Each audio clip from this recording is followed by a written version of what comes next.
Hadirin rahimakumullah, Bapak Ibu sekalian, melanjutkan pembahasan apa yang tadi sudah dibahas oleh Bapak Kiai Haji Jubabiru. Beliau terakhir mengajak kita, menuntut kita untuk bagaimana caranya kita menuntut ilmu. Baginda Rasul sallallahu alaihi wasallam dalam satu hadis mengatakan, kun aliman au muta'alliman au mustami'an au muhibban alaih fala takun khamisan. Baginda Rasul sallallahu alaihi wasallam memberikan pilihan pada kita.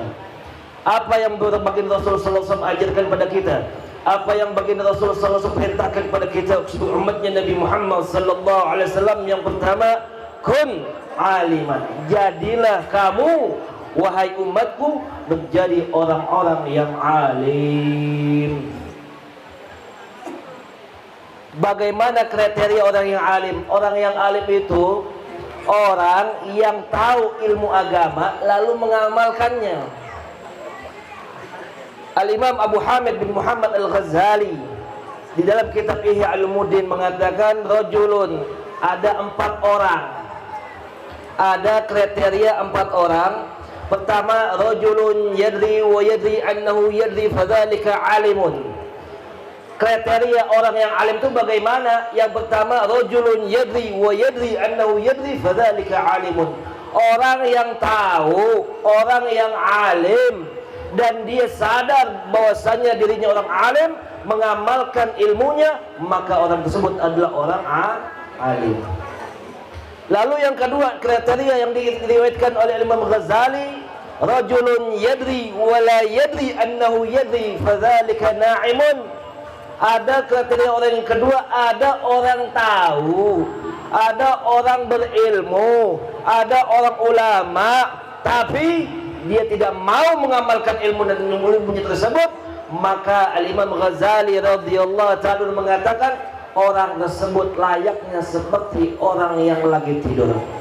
Kalau ketemu orang kayak begini, fa'auqidhu, maka bangunin orang kayak begini. Contohnya gimana? Banyak dari kita terkadang orang-orang alim, orang-orang ustadz, terkadang kalau misalkan masalah halal atau haram, kalau misalkan itu masih bisa dirubah ataupun masih bisa sesuai selera masing-masing, bisa dirubah. Apalagi kalau misalkan dikit lagi zaman-zaman kampanye nih. Hati-hati. Orang Al-Imam Ghazali meriwayatkan orang yang alim, dia tahu ilmu agama, tapi dia tidak mengamalkan ilmu tersebut, maka ibaratkan seperti layaknya lilin. Bu, tahu lilin kagak? Ngobrol bahaya, gue lagi ngomong di ngobrol. Lilin itu apa? Lilin bisa nerangin sekitarnya, akan tetapi dirinya terbakar. Nanti perlu diketahui bahwasanya sebelum orang-orang penyembah berhala, Al-Imam Ibn Ruslan radhiyallahu ta'ala anhu dalam kitab Az-Zubat mengatakan, fa'alimun bi'ilmihi lam ya'malan mu'azzabun min qabli ubadil wathan. Orang-orang alim, orang tahu ilmu agama, tahu yang namanya riba itu haram, masih dikerjain juga, maka dia akan dimasukkan oleh Allah Subhanahu wa ta'ala ke neraka jahanamnya sebelum penyembah berhala. Makanya sebelum orang-orang kafir dimasukkan, ada tiga orang yang bakal dimasukin Allah Subhanahu wa ta'ala ke dalam neraka. Siapa itu? Yang pertama, orang-orang alim. Kok bisa? Mereka mengatakan, ya Allah, aku dulu selama di dunia ngajar ya Allah, aku selama di dunia dakwah ya Allah, karena Engkau ya Allah. Kata Allah, kadzab, kamu dusta. Kamu berdakwah, kamu ngajar bukan karena Allah. Karena apa? Karena fulus. Ada yang begitu? Wah, insya Allah. Memang muka-muka bakhir semua nih, baik-baik semua nih, masya Allah. Mudah-mudahan supaya masuk surga semuanya. Amin. Ya Rabbal. Apa kata Allah Subhanahu wa taala? Kamu dusta. Kamu mengatakan dakwah, kamu mengajar karena Allah, akan tetapi Allah Subhanahu wa taala Maha mengetahui apa yang di dalam hati. Bukan mengharapkan redha Allah, bukan mengharapkan pahala dari Allah Subhanahu wa taala, akan tetapi kamu mengharapkan pamor. Kamu mengharapkan agar dipuji, kamu mengharapkan agar dipanggil ustaz. Ada yang kayak begitu? Maaf kate. Maaf kate nih. Orang kadang-kadang di kampung kita baru bisa baca Yasin tahlil udah dibilang ustaz. Ada yang kayak begitu? Banyak gitu. Itu. Kadang-kadang tidak sesuai akhlaknya dengan akhlak Nabi Muhammad sallallahu alaihi wasallam. Lalu siapa yang kedua? Orang-orang yang bakal jadi puntung neraka. Maaf ya, puntung neraka tahu puntung? Bukan puntung rokok, bukan. Yang jadi bahan bakar neraka sebelum orang-orang kafir, sebelum orang-orang penyembah berhala. Yang kedua, al-mutasaddiqin, yaitu orang-orang yang dermawan, orang-orang yang bersedekah, orang-orang yang selalu senantiasa gemar di dalam bersedekah. Mereka mengatakan, ya Allah, sesungguhnya aku selama di dunia bersedekah karena Engkau ya Allah. Aku mengharapkan pahala darimu ya Allah. Akan tapi Allah Subhanahu wa taala Maha tahu. Kadzabta, kamu dusta. Kamu bohong. Engkau mendermakan hartamu, engkau mengeluarkan hartamu, engkau menginfakkan segala hartamu, bukan mengharapkan ridha Allah Subhanahu wa taala, akan tetapi pengen dipuji orang. Ada yang mau begitu? Ada. Contohnya di TV. Pak, nih saya mau pada pembangunan nih Pak, tolong dong bantu saya nih Pak. Oh siap. Berapa juta butuhnya? Nggak banyak, 100 juta. Oke siap. Siapin media. Saya mau ngasih duit kalau seandainya media datang. Foto saya kalau lagi ngasih duit. Cekrek. Model kayak begini nih yang jadi bakal puntung neraka. Selfie, saya buat cekrek teh. Iya, selfie. Ya. Tujuannya bukan karena Allah, akan tetapi mengharapkan pujian manusia. Hati-hati. Maka dijaga. Al-Imam Ibnu Muslim mengatakan fasahin niyata qabla al-amali wa'ti biha makrunatan bil awwali. Sebelum kita ibadah, sebelum kita beramal saleh, perbaikin kita punya niat. Jangan sampai niat kita salah.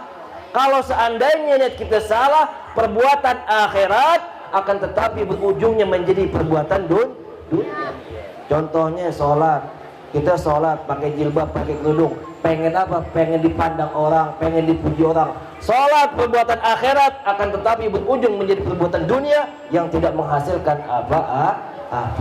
Akan tetapi ada perbuatan dunia akan tetapi berlaku di sisi Allah Subhanahu wa taala, mendapatkan pahala yang besar di sisi Allah Subhanahu wa taala. Contohnya apa? Kita makan, Bu, makan. Bu, tahu makan? Ganyem. Apa ya? Dahar. Saya mau tanya, kalau misalkan ada orang makan, ini perkara mubah apa perkara wajib? Hah? Kata siapa wajib? Ente mau makan silakan, mau enggak juga silakan. Akan tetapi perkara dunia bisa menjadi amalan akhirat tergantung bagaimana nih niat. Ya Allah, saya cuma punya lontong nih ya Allah nih hari. Punya lontong doang. Akan tetapi dia niat apa? Ya Allah, aku niat dengan makan lontong ini ya Allah, buat kuat sholat tahajud, buat kuat sholat zuhur, buat kuat menjalankan perintahmu ya Allah. Gara-gara jadi paha amalan dunia kecil. Lalu yang ketiga apa? Orang yang ketiga yang jadi bakal puntung neraka nanti di akhirat Allah Subhanahu wa taala, yaitu orang-orang al-mujahid orang-orang yang berjuang di jalan Allah Subhanahu wa taala. Kok bisa? Orang-orang yang berjuang di jalan Allah Subhanahu wa taala, mereka berperang, mereka menghunuskan pedangnya berhadapan dengan musuh-musuh Allah Subhanahu wa taala, akan tetapi dianggap oleh Allah Subhanahu wa taala termasuk daripada orang-orang yang menghancurkan agama Islam, termasuk daripada orang-orang yang tidak percaya dengan pahala Allah Subhanahu wa taala. Ya Allah, dulu aku berjuang di jalan-Mu ya Allah. Aku berjihad di jalan-Mu ya Allah, li'ilaki kalimatiddin, untuk menegakkan agama-Mu ya Allah.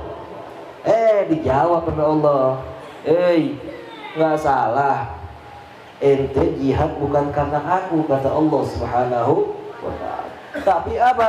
Karena kamu pengen dipuji orang, karena kamu pengen dianggap sebagai seorang pahlawan di medan perang. Jadi bukan karena Allah. Bahkan suatu ketika Al-Imam Ali karamallahu wajhah, tahu Imam Ali? Bukan Ali Cirebon, bukan.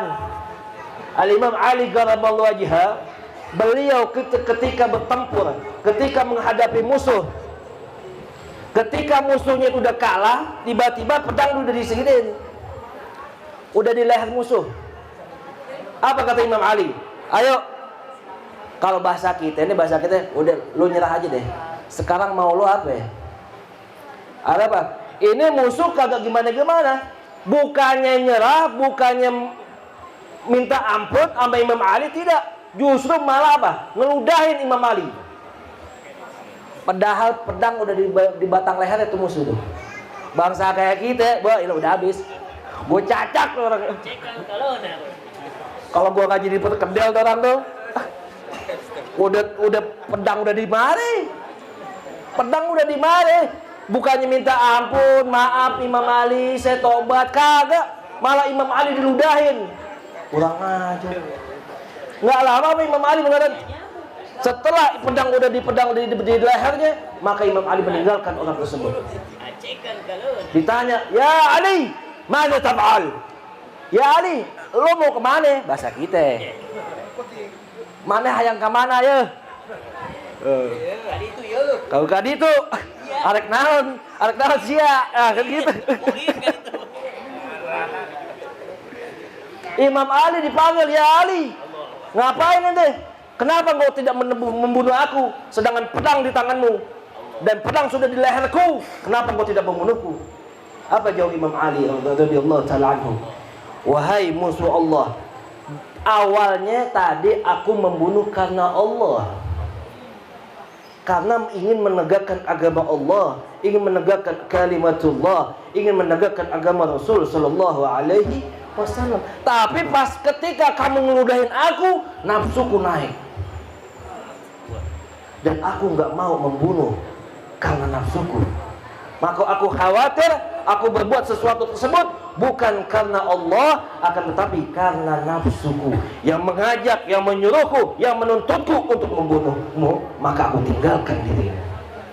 Ini merupakan pelajaran dari kita bahwasannya setiap amal ibadah kita harus didasari dengan keikhlasan. Sebagaimana firman Allah Subhanahu wa taala, "Wa ma umiru illa liya'budullaha mukhlishina lahud-din hunafa." Tidaklah kamu diperintahkan oleh Allah Subhanahu wa taala illa liya'budullah, untuk menyembah Allah Subhanahu wa taala mukhlishina lahud-din hunafa, secara ikhlas. Bukan mengharapkan pujian, bukan mengharapkan amplop. Ada yang gitu? Bukan mengharapkan fulus, karena Allah. Masalah dikasih alhamdulillah, kagak dikasih kebangetan. Ya kan. Lalu yang kedua apa? Kata baginda Rasul sallallahu alaihi wasallam, kun aliman au muta'alliman, atau menjadi orang-orang yang ngajar. Kalau seandainya, ya Allah saya nggak bisa, ya Allah jadi orang alim, tapi saya bisa ngajar, fadhal. Ya Allah saya nggak bisa. Kalau seandainya jadi orang alim nggak bisa, au muta'alliman, atau orang yang mengajar, jadilah au mustami'an, jadilah kamu orang yang mendengarkan ilmu agama. Kalau bangsa kita itu bahasanya jiping. Apa itu jiping? ngaji nguping. Yang penting duduk aja deh, cicing wae, dengekkan wae tuh. Sebab kata baginda Rasul sallallahu alaihi wasallam, julusuka sa'atan fi majlisil ilm khairun min an tusalli mi'a raka'ah. Dudukmu di majlis taklim, dudukmu di majlis zikir lebih baik daripada kamu melaksanakan sholat 100 rakaat. Kita jangan boro-boro 100 rakaat yang 5 waktu aja kelewatan. Iya. Ada yang begitu? Ada. Duduk doang, Bu. Apalagi disediain kemblong. Masya Allah, disediain kopi. Alhamdulillah. Udah, yang penting istiqomahin.